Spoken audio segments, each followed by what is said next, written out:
All right, so get this. We're going to do a deep dive today into Travis Hunter, this guy who everyone's calling a generational talent, hmm and some are saying he could completely revolutionize the NFL.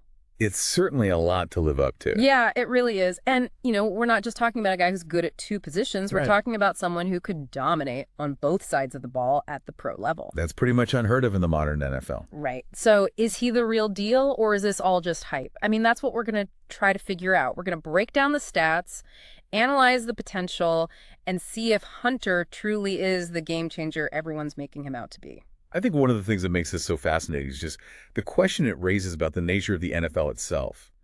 Can any player, no matter how talented, truly excel at both offense and defense in today's game? Yeah. It's a great question. And so let's start with his 2024 season at Colorado.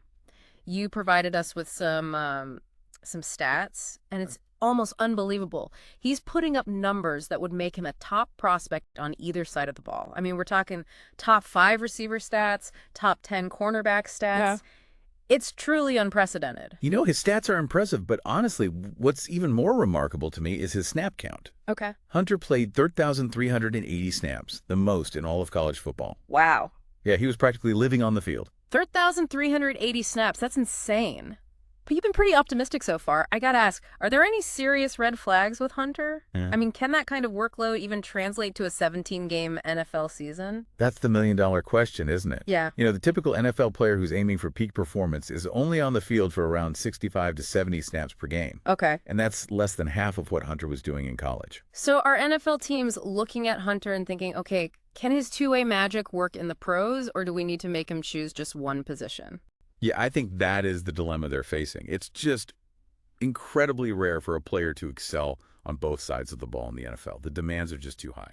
Okay, so let's break it down. If we look at him as a pure cornerback, his PFF coverage grade was 91.1 last season. And for those unfamiliar with PFF, it's an analytics site that grades players on every single play. And 91.1 is elite. Yeah, it's not just good. That was the best in all of college football. We're talking lockdown corner material right there. And remember, he's not just any cornerback. Right. His experience as a receiver gives him unique insights into offensive strategies. For sure. He understands route concepts, quarterback tendencies. It's like having insider information on how the offense is going to try to attack. So that's what makes his zone coverage so good, I bet. Yeah. He can read the quarterback's eyes, jump routes, create turnovers. He's been in the shoes of the receivers he's trying to shut down. Precisely. He's anticipating plays rather than just reacting to them. Yeah, but let's not forget, he's not just a lockdown corner. He's a dynamic receiver, too. I mean, 92 receptions for 1,152 yards. Those are some serious numbers. And 21 receptions of 20-plus yards tied for first in the nation. That's a big play threat if I've ever seen one. Well, his background as a cornerback probably plays a role there, too. Oh, yeah. He knows what defensive backs are looking for, what techniques they use to disrupt receivers.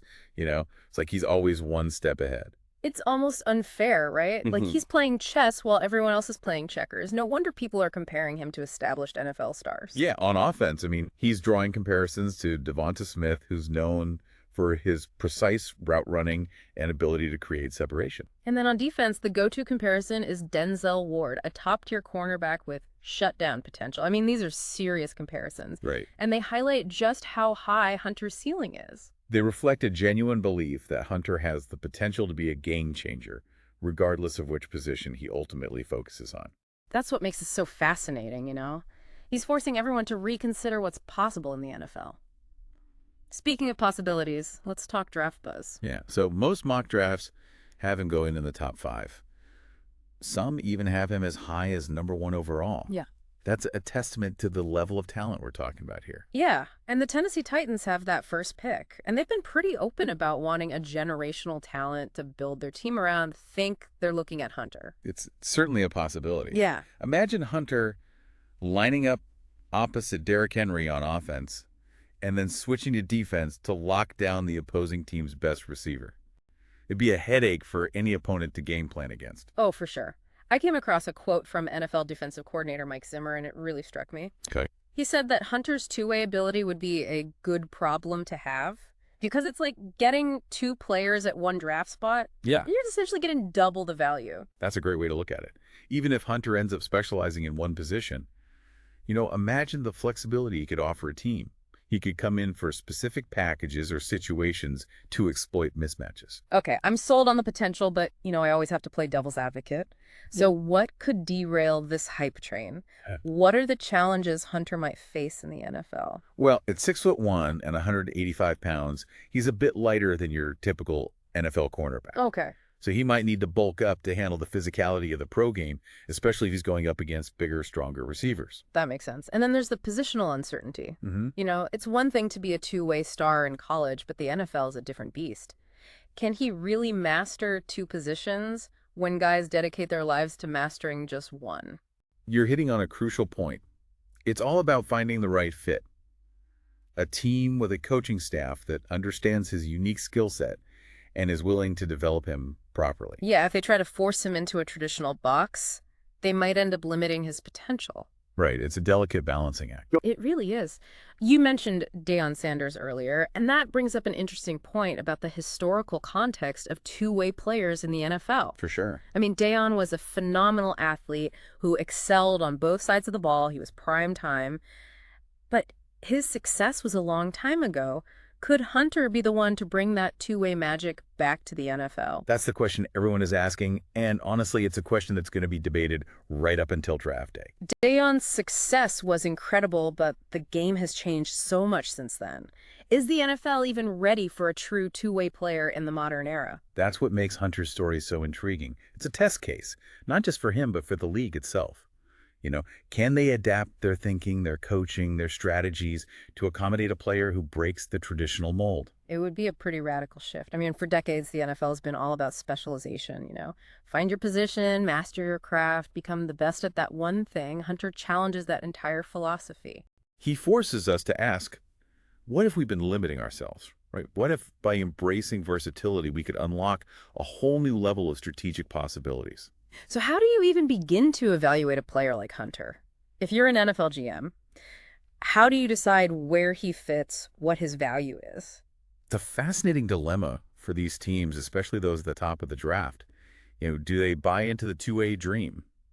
Or do they play it safe and have him focus on just one position? It's a huge gamble, right? I mean, There- if you draft Hunter to be a cornerback and he's spending half his time on offense, haven't you essentially wasted a valuable draft pick? You could have used that pick to address a specific need on your roster. Exactly. And on the flip side, if you draft him as a receiver, but he's playing significant snaps on defense, are you stunting his development on offense? Is he getting enough reps to truly master the nuances of route running, reading defenses, and developing chemistry with the quarterback? That's what worries me. I mean, I remember Charles Woodson, another phenomenal athlete who tried to play both ways. He had some success, but ultimately the demands of playing both ways at an elite level proved to be too much.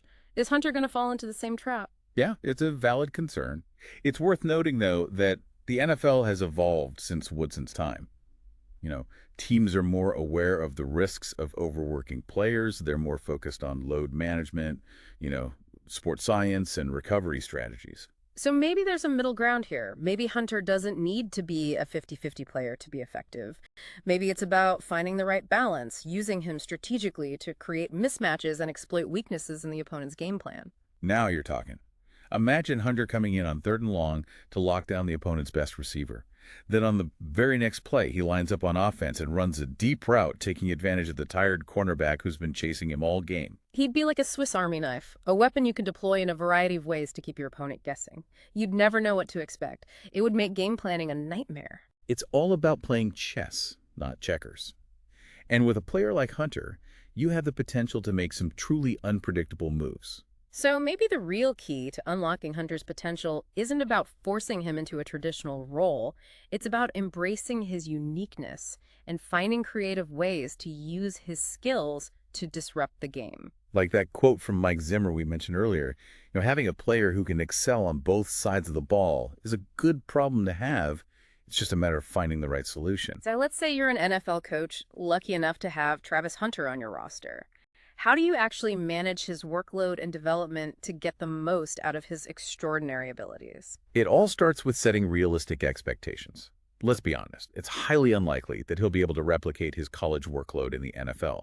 The speed, the strength, and the complexity of the pro game are on a whole different level. So practically speaking, how do you manage that? Do you limit his snaps to that 65-70 range we talked about earlier? Mhm. Do you prioritize one side of the ball over the other? How do you even begin to make those decisions? It's a balancing act, that's for sure. And there's no one-size-fits-all approach. It's really going to depend on Hunter's development, the team's needs, the specific opponent they're facing each week. Yeah, So you're saying it's less about finding a fixed role for him and more about being adaptable, using him in a way that maximizes his impact on a week-to-week basis. It almost sounds like you need a special coach, someone who can think outside the box. absolutely. You need a coach who is willing to experiment, to be creative, to challenge conventional wisdom. You also need a coach who understands the importance of communication and collaboration.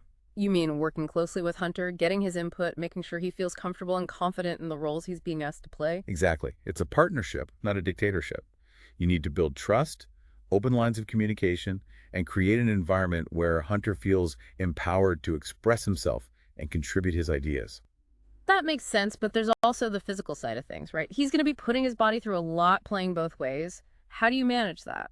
Recovery is going to be absolutely crucial. We're talking about, tailored training regimens, specialized nutrition plans, access to the latest recovery technologies like cryotherapy and hydrotherapy. He'll essentially need a personalized support team dedicated to keeping him healthy and performing at his best. Sounds like an enormous investment, but if he lives up to the hype, it'd be worth it, wouldn't it? That's the gamble team's going to have to weigh. Is Hunter a once-in-a-generation talent worth building your franchise around? Are you willing to invest the resources, the time, the energy to unlock his full potential? It's a fascinating question, and it's one that we'll be following closely as Hunter's career unfolds. But let's be real, there's another big elephant in the room, isn't there? The mental side of things. You're absolutely right. Playing both ways in the NFL is not just physically demanding, it's mentally taxing as well. Yeah. Hunter is going to be bombarded with information, expectations, and pressure from all sides. He's going to need a strong support system to help him navigate those challenges. It's like he's going to be living two separate football lives, constantly switching gears between offense and defense. I mean, that's got to be tough on the mind. Absolutely. And the mental demands are something that I think often gets overlooked when we talk about two-way players. Right. We focus on the physical gifts, the athleticism, the versatility, but the mental fortitude required to handle that kind of pressure, Yeah. that constant shifting of focus, that's a whole other level of challenge.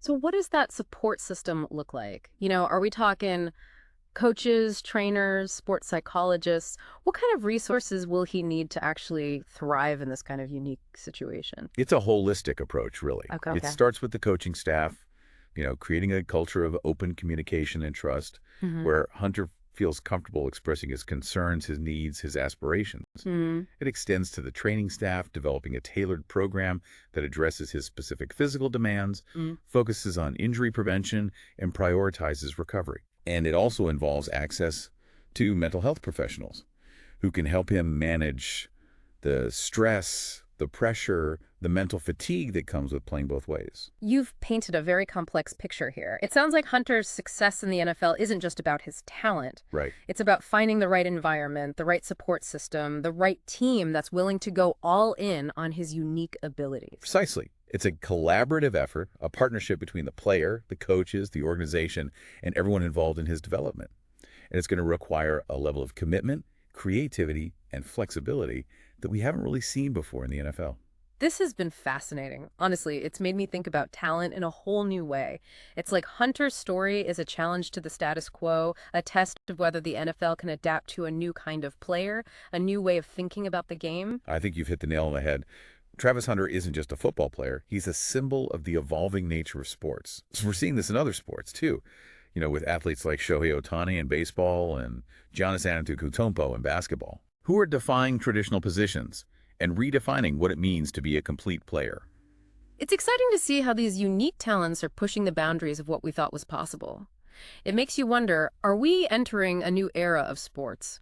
One where versatility is valued over specialization, where athletes are encouraged to develop their full range of abilities rather than being pigeonholed into narrow roles. It's an intriguing question, and only time will tell how it all plays out. But one thing is for sure, the next few years are going to be incredibly interesting to watch as Travis Hunter embarks on his NFL journey. So let's bring it back to that big question. Right. If you were an NFL general manager, what would you do? Would you draft Travis Hunter? Well, if I were a GM, I'd be looking for a few key things. Yeah. First, a coaching staff that's not afraid to think outside the box, one that's willing to be flexible, adaptable, and innovative in their approach. Okay. Second, a strong support system, including trainers, medical professionals, and mental health experts who can help Hunter manage the unique demands of playing both ways. And finally, an organizational culture that embraces his talent, supports his growth, and empowers him to be himself. It sounds like you're saying it's not just about drafting a talented player, it's about drafting the right player for the right situation, the right team, the right culture. Exactly. It's about finding the perfect match, where the player's strengths align with the team's philosophy, and where the organization is fully committed to maximizing his potential. It's a high-risk, high-reward proposition, but if it works, it can be revolutionary. Well, I think we've covered just about everything there is to cover on Travis Hunter. What an incredible deep dive this has been. It certainly has. His story is a testament to the power of talent, the importance of innovation, and the evolving nature of sport. Well, this is what makes the deep dive so fascinating. We take these complex topics, we break them down, we explore all the different angles, all the different possibilities. It's about asking questions, challenging assumptions, and expanding our understanding of the world around us. So for all you listeners out there, what do you think? Is Travis Hunter the real deal? Will he live up to the hype? Is the NFL ready for a true two-way superstar? We'd love to hear your thoughts, your insights, your predictions. Keep the conversation going, keep asking questions, and keep diving deep. That's it for this episode of The Depth Dive. Thanks for joining us on this journey. We'll see you next time for another deep dive into a fascinating topic that's shaping our world.